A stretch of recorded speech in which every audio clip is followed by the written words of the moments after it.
That is a digger wasp burrow, or sometimes called a cicada killer.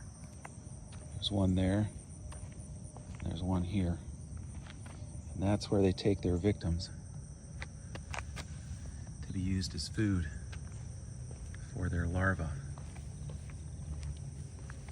That can be as deep as 24 inches, and they share it sometimes with steel blue cricket hunters.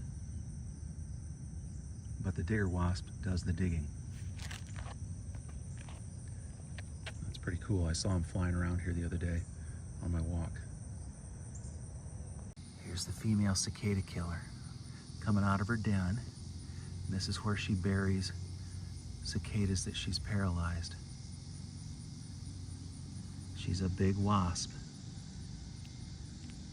I'm not gonna get too close because there's another den right close, but that's the female.